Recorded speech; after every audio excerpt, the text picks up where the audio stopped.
there's a brother who I'm in fellowship with when it comes to studying the Word.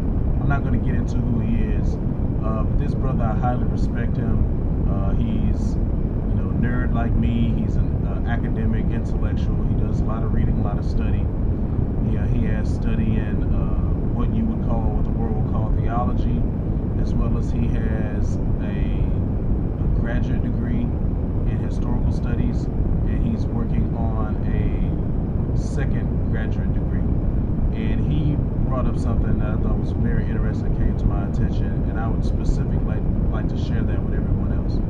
And it concerns the N-word. Now, I know that people in the community, even these, even the so-called intellectual, Afro people, the college-educated, Joe College, intellectual academics, even individuals like those have tried to come up with some sort of a highbrow,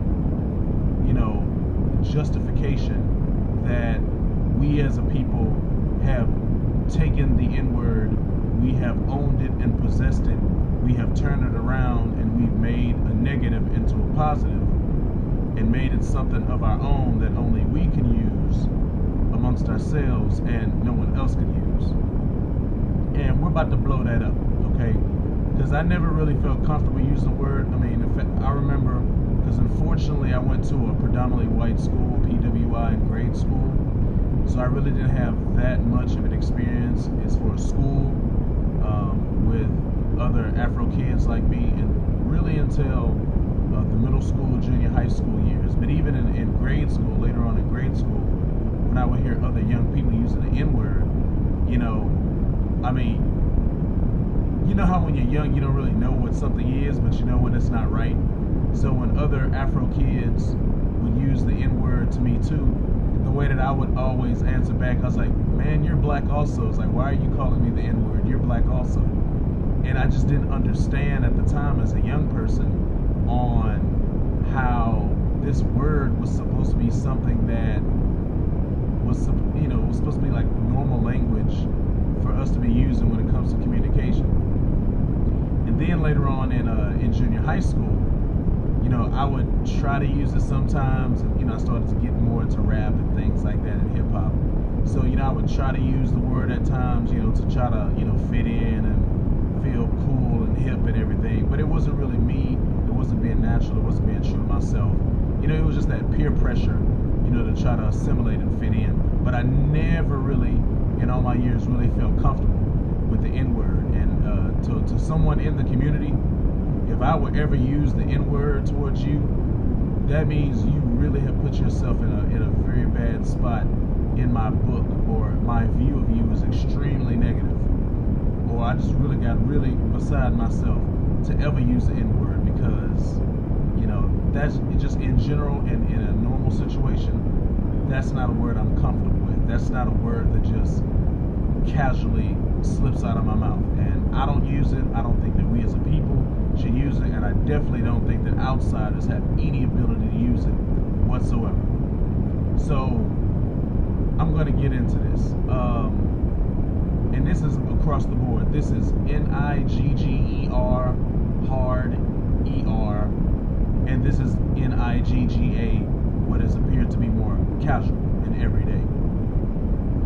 So he was talking about in the studies of our people coming over here, essentially an African people, and having everything stripped away from them, having their language, culture, everything stripped away from them. And you would hear the Gentiles, Japheth, so-called white people, using the term. Now, when you look at black in other languages, like in Latin or Spanish, it's negro, or say in French, it's noir.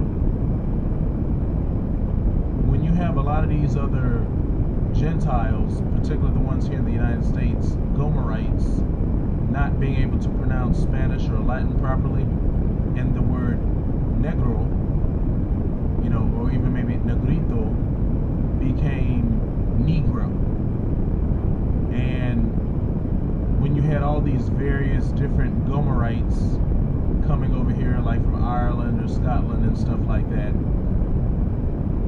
and if itself wasn't really a language that they were very good with. Then Negro or Negro, as they maybe would have said it, became something else. And that's how you got to the hard ER. Okay.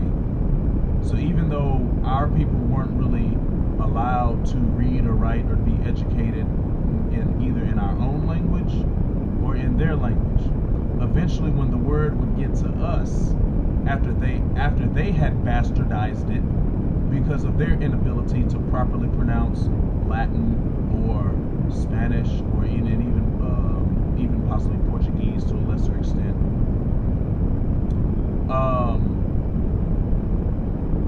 that's when it got the A.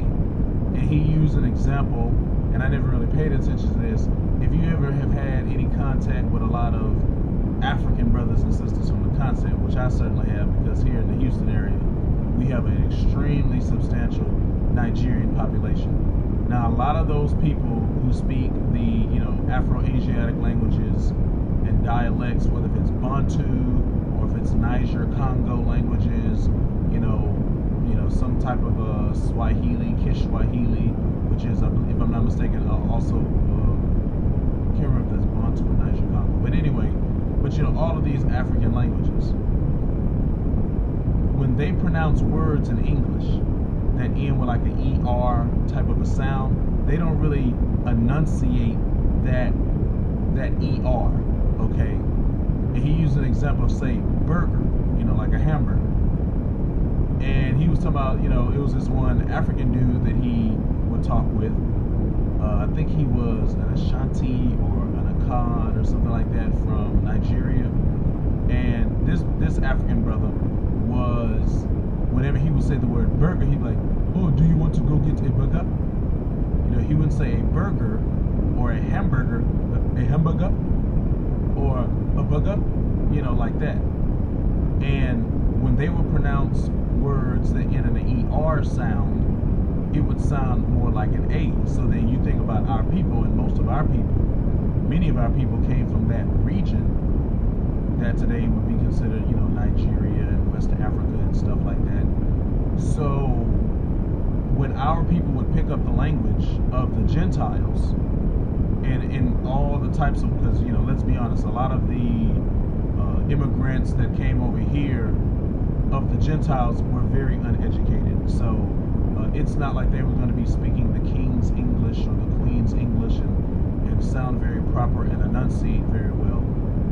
Many of them spoke a very broken English. So we would pick up a lot of our, especially not being able to give it a formal system of education to learn how to read and write and be educated, whether it's in their language, their culture, or our culture. We would pick up things from them, and what they had was already a bastardized version of some other language. So then when it got to us and they're mispronouncing it with a hard ER, just like this recently, this Nigerian brother who it sounds like an A, that's how the N-word that they were using, N-I-G-G-E-R, when we would use it, following after the Gentiles foolishly, following after their ways, when we would use it, it would be N-I-G-G-A. So originally this whole N-I-G-G-A of how we would more so pronounce it was never any like repossessing anything or like a protest or an act of defiance, where we would take the word back and reclaim it and flip it around and turn a negative into a positive and make it something of our own. It was simply because of different people from different places using different languages, different tongues, different dialects. And if you have an experience trying to learn other languages and using other words in other languages, you've got to get the pronunciations down. So N-I-G-G-A simply comes from the fact that our ancestors didn't have the easiest of time, especially without a formal system of education that was allowed, to fully pronounce or enunciate these words properly. And even, once again, what we picked up from a number of the Gentiles, from the Gomerites, was a bastardized version at all, because if you're saying it in a possibly like a Portuguese or one of these Latin or Romance languages, Spanish or Latin itself, it's going to be negro or negrito or negro. That's how you're going to say it if you're going to actually try to announce it properly. Use proper pronunciation, use it with the proper type of an accent. Not to say it like an unintelligent Gomerite, okay, where you get the ER and the arrangement of the letters is never that way. Negrito, negro, not something else, which simply means black. And technically, I know we can come in various different shades. I don't mean this in an offensive way. Even someone who's very dark to where they're like a purple, bluish, brown skin, that's still not technically black. Like the color of this sister's hair in this photo right here that you see in this image, or the letters and the symbols that's right here. That's the color black. Whether it's been one of the darkest, one of our people over here, or back on the continent, or across the diaspora, or even other melanated people who wouldn't necessarily be considered to be African people, like say in India. I've seen plenty of people, not specifically Dravidians, but others. I've seen other Indians in India who are far darker than I am, and even darker than some of the darker people I have in my family. And even then, that skin complexion is not what I would call black. So that's why I don't think that we should refer to ourselves as black. We are brown skin. The core basis pigment of melanin is brown, not black. So when you're talking about people of color, meaning melanin, since melanin is brown, how could you get black people from people who have brown pigmented melanin when you're specifically talking about the skin? It doesn't make any sense. So we want to refer to ourselves as brown people, and then other people are called brown, and they can be so light sometimes where I wouldn't even say that they should be able to use brown. You have, for example, you have Hispanics that are so pale that they're paler than what would be considered other white people, and there's a very good chance that these Hispanics are far more Spaniard more than anything, and maybe don't have any indigenous or any African in their ancestry. They're just basically Spaniards that were born over here instead of that were born in or somewhere throughout the Americas, instead of being born back in Iberia, back in Spain. And in Spanish they refer to those people as Creoles, as opposed to Peninsulares, people who weren't born in the peninsula, people who were born over here, Creoles. So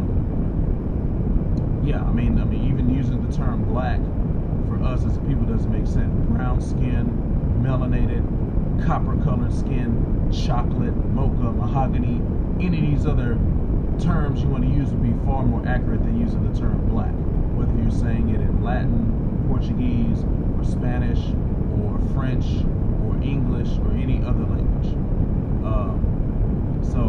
Personally, I don't really identify as black. I have no problem with identifying as African, or even African American, and I definitely don't have a problem with identifying as ADOS, but I don't really identify as black because I'm not black. I'm brown skin. I'm chocolate. Okay? So, in fact, in other situations, that's what other people call it, like in certain Asian countries, particularly like the men, that's what some of the Asian women call us. They don't call us black man, they say, oh, chocolate man. And if you look at cocoa or the cacao, that plant where we get chocolate, it's a brown color, not black. Even raw, pure, 100% chocolate, while it may be very dark in its natural state, it's a very dark, rich brown. But even as dark and as rich as that brown is, it's still not the pigments or the color that we would associate as black. Like you see the color of this sister's hair, or the letters, or the crossed out symbol that's on this image right here on the background is close to like a charcoal, grayish, black kind of a color. So anyway, black in that situation is not really valid in my opinion. The ER shouldn't be valid and the A shouldn't be valid, because us using the NIGGA today is simply a mispronunciation of a word that really shouldn't be used to describe us as a people to begin with. When you talk about the melanated people of the world, it just doesn't make any sense. It's not an act of defiance. It's not appropriating something into our own and turning a negative into a positive. It's not. It's just ignorance and stupidity. And you have a bad understanding of languages. You have a bad understanding of identity and the power in naming and labeling and identifying people and objects. And you just have a bad identity of self. And it's just more of our people suffering for a lack of knowledge. And look, and I'm sure it's plenty of the Gentiles who don't understand this either, but just because they have ignorance doesn't mean that we should go around having ignorance either. So I would please, I don't know, I don't think it's going to be that successful for most of us, unfortunately, but I would please like to urge our people, to stop using the N-word. It's just not appropriate. It's been 500 years, if not more, okay? And we can even go into other terms like Ethiopian or a-Ethiopian, going back to the Greek, from the Grecians, which essentially means land of the faces with, never mind, I'm not going to get into that. But we should just stop using it. It's not valid. It shouldn't be used. It's more of a mental slave. If you're using the N-word, you're basically a mental slave. You're a psychological slave. And like I say, what really gets me is when you get even these intellectuals and these academics, these university types, some of the people who walk around being sedity and bougie, and even some of them try to justify it. And I can maybe see somebody in the hood or in the streets, but then when even one of these so-called intellectuals comes along and these academics come along, which kind of proves to show that many people go to college to get stupid. So let's just stop using the N-word. Let's stop and bury it for good. These were terms that were used by others, by outsiders, by foreigners and strangers to identify us, and we need to identify ourselves as brown skin, as melanated, as African or Afro people, as chocolate, as mahogany, mocha, or whatever, but not black, and definitely not the N-word. And I don't want us using it. And if you're someone who's not an Afro-melanated person, you definitely shouldn't be using it. And don't be surprised if you do use it, whether it's the ER or the A. If you get checked, and rightfully so.